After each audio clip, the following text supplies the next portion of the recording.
معزز سامعین کرام، اللہ تبارک و تعالیٰ نے فرمایا یا ایھا الذین آمنوا اتقوا اللہ، اے ایمان والو اللہ تبارک و تعالیٰ کا تقوی اختیار کرو۔ جو اللہ تبارک و تعالیٰ کا تقوی ہے، اس کو اللہ تبارک و تعالیٰ کی اطاعت و فرما برداری سے اگر ملا دیا جائے تو اس کا مطلب یہ ہے کہ اللہ کا جو بھی حکم ہے اس کے سامنے سر کو جھکا دینا، جو بھی حکم ہے، اور اللہ تبارک و تعالیٰ نے جن چیزوں سے منع کیا ہے، خاص طور سے اللہ تبارک و تعالیٰ نے جن چیزوں کو حرام قرار دیا ہے اس سے بچنا، اللہ کی جو حدیں ہیں اس کو پھلانگنا نہیں۔ اتقوا اللہ کا مطلب یہی ہے کہ اللہ تبارک و تعالیٰ کا تقوی اختیار کرو۔ یا ایھا الذین آمنوا اتقوا اللہ، اے ایمان والو اللہ تبارک و تعالیٰ کا تقوی اختیار کرو۔ اس کے بعد اللہ تبارک و تعالیٰ نے فرمایا وابتغوا الیہ الوسیلہ، اور اللہ سے قریب ہونے کے لیے وسیلہ پکڑو۔ وسیلہ جانتے ہیں نا، یہ شرعی اصطلاح میں بہت اہم ترین لفظ ہے۔ وسیلہ کا نام آئے گا تو بہت سارے لوگوں کے کان کھڑے ہو جاتے ہیں۔ کیوں کان کھڑے ہوتے ہیں؟ اس لیے کان کھڑے ہو جاتے ہیں کہ ان لوگوں کا یہ کہنا ہے، ان لوگوں کا یہ ماننا ہے، یا ان لوگوں کی یہ سوچ ہے کہ یہ جو اہل حدیث اور وہابی لوگ جو ہوتے ہیں یہ وسیلہ نہیں پکڑتے ہیں، وسیلہ کو بہت برا مانتے ہیں، اور اس کے بعد وہ لوگ اپنی طرف سے جس چیز کو چاہے وسیلہ بنا لے، وہ ان کی مرضی۔ لیکن ہم آپ کو بتلا دیں کہ اہل حدیث لوگ وسیلہ کو 100% مانتے ہیں، لیکن کیسے؟ جیسا قرآن بتلاتا ہے ویسے، جیسا حدیث بتلاتا ہے ویسے، کیونکہ اہل حدیث کا جو دین ہے نا وہ قرآن والا دین ہے، نبی صلی اللہ علیہ وسلم کے فرمان والا دین ہے، وہ دین ہے جس کے اوپر صحابہ کرام چلا کرتے تھے۔ فرقہ بندی والا دین نہیں ہے کہ یہ میرا فرقہ یہ تیرا فرقہ، نہیں۔ اہل حدیثوں کا جو دین ہے وہ صحابہ کرام والا دین ہے، وہ یعنی اہل حدیث لوگ بالکل ویسا ہی عمل کرتے ہیں جیسا صحابہ کرام عمل کرتے تھے۔ اپنی مرضی سے کسی چیز کو شروع کر لینا، ایجاد کر لینا، اور پھر اس کو دین سمجھنا، اور جو ویسا نہیں کرے اس کو باغی سمجھنا، یہ اچھے لوگوں کی نشانی نہیں ہے۔ جو ایمان والے اور مسلمان ہوتے ہیں وہ اپنے ہر عمل میں یہ دیکھتے ہیں کہ ان کا یہ عمل اللہ تبارک و تعالیٰ کے بتائے ہوئے طریقے کے مطابق ہے یا نہیں، نبی صلی اللہ علیہ وسلم کے بتائے ہوئے تعلیمات کے مطابق ہے کہ نہیں، صحابہ کرام رضی اللہ عنہم نے ایسا عمل کیا ہے یا نہیں کیا ہے۔ تو یہ جو وسیلہ ہے نا، وسیلہ کے بارے میں تو نبی صلی اللہ علیہ وسلم کی ایک حدیث بھی ہے، اور اس حدیث کے مطابق وسیلہ جنت میں ایک جگہ ہے، بلند بالا جگہ ہے، اعلیٰ اور عرفہ جگہ ہے، جو نبی صلی اللہ علیہ وسلم نے فرمایا کہ مجھ کو ملنے والا ہے، اور تم لوگ میرے لیے وسیلہ مانگا کرو۔ اور وہ وسیلہ ہم کب مانگتے ہیں جانتے ہیں؟ نبی صلی اللہ علیہ وسلم نے ہی فرمایا ہے کہ جب مؤذن اذان دے تو جیسے مؤذن کہتا ہے ویسا اذان کا جواب دو، اور اس کے بعد درود ابراہیمی پڑھو، اور پھر میرے لیے وسیلہ مانگو۔ کیسے وسیلہ مانگتے ہیں؟ اللہم رب هذه الدعوة التامة والصلاة القائمة آت محمد الوسیلۃ، ہے نا، آت محمد الوسیلۃ، یہی وسیلہ ہے جو جنت کی ایک جگہ ہے۔ لیکن یہاں پر جو وسیلہ ہے، وسیلہ سے مراد ہر وہ چیز ہے، ہر وہ سبب ہے، ہر وہ عمل ہے جو اللہ تبارک و تعالیٰ سے قریب ہونے کے لیے انسان پکڑے۔ ہر وہ سبب ہے، ہر وہ چیز ہے جو اللہ تبارک و تعالیٰ سے قریب ہونے کے لیے جس چیز کو انسان پکڑے۔ اور وسیلہ کی بہت ساری صورتیں جو ہیں وہ بالکل ممنوع ہیں، جو بدعت ہے، خرافات ہے، یہاں تک کہ شرک تک پہنچنے والا ہے۔ اور جائز صورتیں یعنی وسیلہ جو ہم پکڑ سکتے ہیں اللہ تبارک و تعالیٰ سے قریب ہونے کے لیے، جو وسیلہ ہم پکڑ سکتے ہیں، جس چیز کو وسیلہ ہم بنا سکتے ہیں۔ اب یہ ہے نا، یہ چھت تک پہنچنے کے لیے یہ سیڑھی وسیلہ ہے۔ ابھی چھت کے اوپر جانا ہے نا، ایسے ہی تو نہیں چڑھ جائیں گے، کیسے جائیں گے؟ سیڑھی سے جائیں گے، تو یہ ایک الگ چیز ہے۔ لیکن قرآن اور حدیث کے مطابق اللہ تبارک و تعالیٰ کا قرب حاصل کرنے کے لیے جن چیزوں کو ہم وسیلہ بنا سکتے ہیں وہ صرف 3 ہے۔ پہلا، اللہ تبارک و تعالیٰ کے نام اور اللہ تبارک و تعالیٰ کے صفات، اس کے ذریعے سے ہم اللہ کے قریب ہو سکتے ہیں، جیسا کہ اللہ تعالیٰ نے قرآن کریم کے اندر سورۃ الاعراف کے اندر آیت نمبر 180 کے اندر بیان فرمایا وَلِلَّهِ الْأَسْمَاءُ الْحُسْنَى فَادْعُوهُ بِهَا، اللہ تبارک و تعالیٰ کے اچھے اچھے نام ہیں، ان ناموں کے ذریعے سے اللہ سے دعا کرو. جیسے ہم لوگ دعا کرتے ہیں نا، ایک نادان آدمی بھی دعا کرتا ہے اے غفور الرحیم. کیوں کہتا ہے؟ وہ کہتا ہے نا اے شیء قدیر، اے ہر چیز کے اوپر قدرت رکھنے والے، اے قادر مطلق، اے مختار کل. کیوں کہتا ہے؟ کیونکہ اس نام کے ذریعے سے وہ اللہ کو قریب کر رہا ہے. اللہ کے اچھے اچھے ناموں کے ذریعے سے وسیلہ پکڑنا، یہ وسیلہ کی پہلی جائز صورت ہے جس سے وسیلہ پکڑ سکتے ہیں. نبی صلی اللہ علیہ وسلم دعا فرماتے، مسند احمد کی حدیث ہے اور المستدرک علی الصحیحین کی یہ حدیث ہے. نبی صلی اللہ علیہ وسلم جب دعا فرماتے تو کہتے اللہم انی اسألک بکل اسم ہوا لک. اللہ تبارک و تعالیٰ تیرا ہر وہ نام جو قرآن کریم میں ہے، جو تو نے رکھا ہے اپنا نام، اللہ ان ناموں کے ذریعے سے ہم تجھ سے سوال کرتے ہیں. اللہ کے رسول صلی اللہ علیہ وسلم دعا کرتے تو کیا کہتے؟ یا حیو یا قیوم برحمتک استغیث. اے حی، اے قائم رہنے والے اور پورے کائنات کو قائم رکھنے والے، ہم آپ کے رحمت کے لیے درخواست کرتے ہیں. تو یہ جو ہے نا اللہ کے نام اور اللہ کے صفات کے ذریعے سے آپ وسیلہ پکڑ سکتے ہیں. جو جائز ہے وہ. ناجائز صورتوں کو اہل حدیث کبھی بھی جائز نہیں قرار دے گا، چاہے سامنے پوری دنیا ہی کیوں نہ ہو اور اہل حدیث اکیلا ہی کیوں نہ ہو. جب قرآن سے بات ملے گی اہل حدیث صرف اسی کو مانے گا. جب نبی سے بات ملے گی اہل حدیث اسی کو مانے گا. جب صحابہ کرام سے ثابت ہوگا تبھی اہل حدیث مانے گا، وگرنہ آپ لوگوں کی کچی پکی باتوں کو اہل حدیث ماننے والا نہیں ہے، نہیں ماننے والا ہے. معزز سامعین کرام، یہ جائز صورت ہے، پہلی جائز صورت. اللہ تبارک و تعالیٰ کے ناموں اور صفت کے ذریعے سے وسیلہ بناؤ. اور دوسرا، اپنے نیک عمل کو وسیلہ بناؤ. یہ حدیث سے ثابت ہے، نبی کی حدیث سے ثابت ہے کہ اپنے نیک عمل کو، اور بہت مشہور و معروف واقعہ ہے جو صحیح البخاری میں کئی مقام پہ ہے. صحیح البخاری کتاب البیوع حدیث نمبر 2215 پہ بھی یہ روایت ہے. عبداللہ بن عمر رضی اللہ عنہما نے روایت کیا کہ نبی صلی اللہ علیہ وسلم نے فرمایا، 3 آدمی کہیں جا رہے تھے بیابان میں، وادی میں، جنگل میں کہیں جا رہے تھے. اچانک زور کی بارش آئی. زور کی بارش آئی تو وہ لوگ کیا کیے؟ فوراً ایک غار کے اندر گھس گئے. پہاڑوں میں غار ہوتا ہے نا، گفا ہوتی ہے، گفا، اس کے اندر گھس گئے. جیسے ہی وہ لوگ گفا میں گھسے، پہاڑ کے کھو میں اوپر سے ایک پتھر لڑکتا ہوا آیا اور اس کے منہ کو بند کر دیا. اب یہ دونوں بہت پریشان، تینوں بہت پریشان ہو گئے، کیا کرنا. تو تینوں نے مل کر کے رائے مشورہ کرنے کے بعد یہ فیصلہ کیا کہ اللہ تبارک و تعالیٰ ہماری بات سن رہا ہے. ایک کام کرو، جو بھی کوئی نیک عمل جو تم نے اپنی زندگی میں کیا ہے اللہ کے لیے، ان نیک عملوں کا وسیلہ بناؤ. اللہ سے کہو کہ اللہ اگر یہ میں نے نیک عمل آپ کو راضی کرنے کے لیے کیا ہے تو اللہ تبارک و تعالیٰ میرے اس دعا کو قبول کر کے اس پتھر کو سر کر دیجئے اس دعا کے اس نیک عمل کے واسطے سے. تینوں نے اپنے اپنے نیک عمل کو گنایا. نیک عمل ہم گنائیں گے نہیں کیونکہ بہت لمبا درس ہو جائے گا.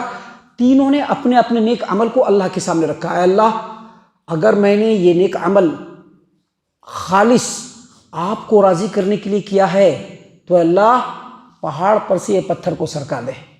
یہ غار کے منہ پر جو پتھر پڑ گیا اللہ اس کو سرکا دے.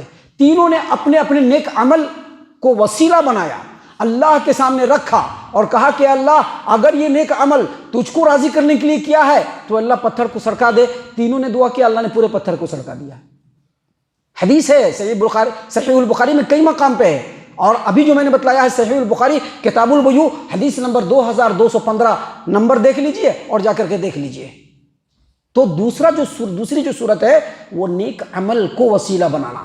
کوئی بھی نیک عمل آپ نے کیا ہے زندگی میں، کبھی بھی کسی بھی پریشانی میں پڑیے، میرا تجربہ کیا ہوا ہے، زندگی میں کبھی بھی کسی پریشانی میں پڑیے اور کبھی کسی نیک عمل کو آپ نے کیا ہے، اس نیک عمل کو یاد کیجئے اور کہیے کہ اللہ وہ نیک عمل میں نے خالص تیری رضامندی کے لیے کیا تھا.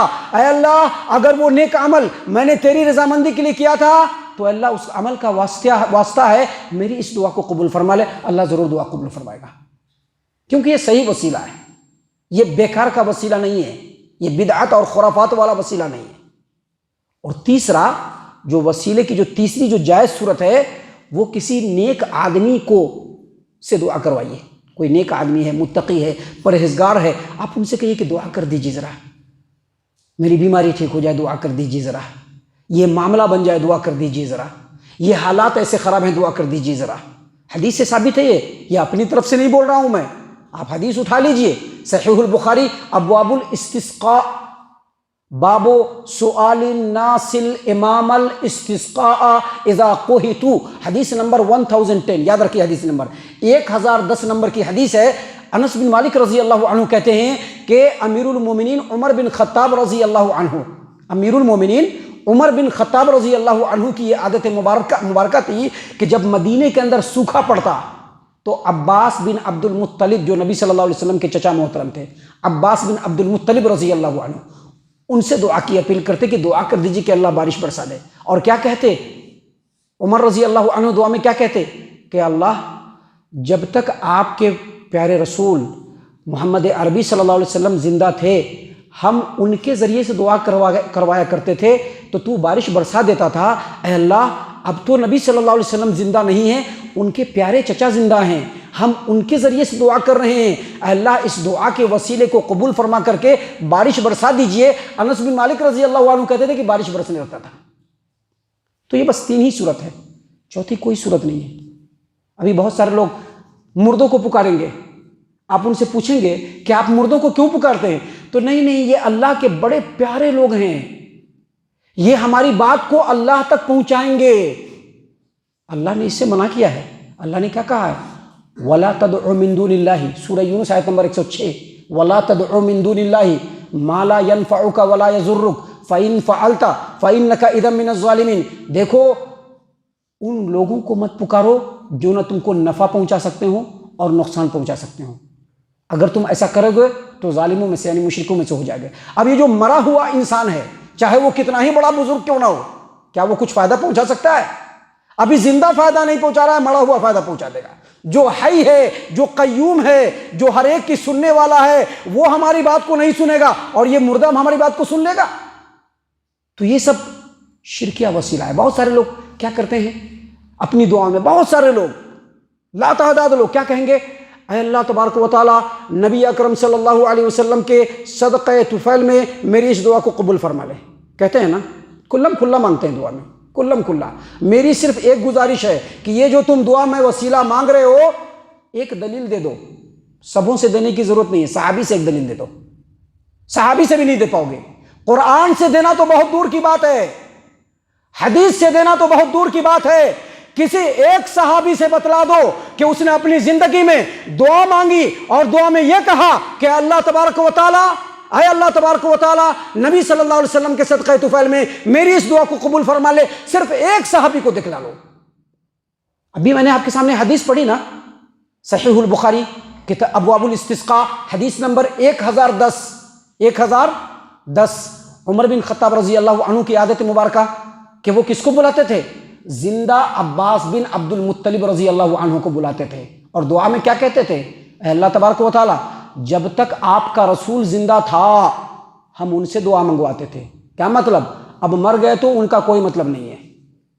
جب تک آپ کے رسول زندہ تھے ہم ان سے دعا منگوایا کرتے تھے، اب رسول زندہ نہیں ہے ہم ان کے چچا سے دعا منگواتے ہیں۔ اتنی کلیئر حدیث نہیں سمجھ میں آ رہی نا؟ کیسا پٹڑ چڑھا کر کے رکھا ہوا ہے، کون سا پٹھر چڑھا کر کے رکھا ہوا ہے؟ یہ کیسا پٹھر آنکھوں پر پڑا ہوا ہے کہ اتنی کلیئر حدیث نظر نہیں آ رہی ہے کہ عمر بن خطاب وہاں پر مدینے کے اندر موجود ہے، ان کے چچا یعنی نبی صلی اللہ علیہ وسلم کے چچا عباس بن عبد المطلب سے دعا کروا رہے ہیں، حالانکہ مسجد نبوی میں اس کے آس پاس میں نبی کی قبر موجود ہے نا موجود قبر، لیکن قبر پہ نہیں جا رہے ہیں، نبی کا وسیلہ نہیں بول رہے کہ اے اللہ اپنے نبی کے صدقہ طفیل میں میری دعا کو قبول فرما، یہ نہیں کہہ رہے ہیں، بلکہ یہ کہہ رہے ہیں کہ جب نبی زندہ تھے تو ان سے دعا کروایا کرتے تھے، اب نبی مر چکے ہیں تو ان کے چچا عباس بن عبد المطلب سے دعا کروا رہے ہیں۔ تو یہ وسیلہ کی ناجائز صورتیں ہیں جو لوگوں نے اختیار کر رکھا ہے۔ لوگوں سے پوچھئے تو لوگ کیا کہتے ہیں؟ لوگ کہتے ہیں کہ دیکھو کیسی بات تم کرتے ہو، ارے کسی بڑے افسر سے ملنا ہو تو بیچ والے سے پہلے ملنا پڑتا ہے، ارے کسی چھت پر چڑھنا ہو تو سیڑھی کے ذریعے سے چڑھنا پڑتا ہے۔ تو پھر اللہ تبارک و تعالیٰ کے سامنے اللہ کو دنیا کے لوگوں سے مثال مت دو، اللہ کو دنیا کے لوگوں سے مثال نہ دو، دنیا کی چیزوں سے مثال مت دو۔ اللہ نے قرآن کریم میں فرمایا ہے، سورۃ الشورى 25ویں پارے کی سورت ہے، سورۃ الشورى 25ویں پارے کی سورت ہے، آیت نمبر 11 اللہ تبارک و تعالیٰ نے کیا فرمایا؟ لیس کمثلہ شیء، اللہ کی طرح سے کوئی نہیں ہے۔ دنیا والوں سے اللہ کی مثال مت دو، افسر سے اللہ کی مثال مت دو، کسی بادشاہ سے اللہ کی مثال مت دو۔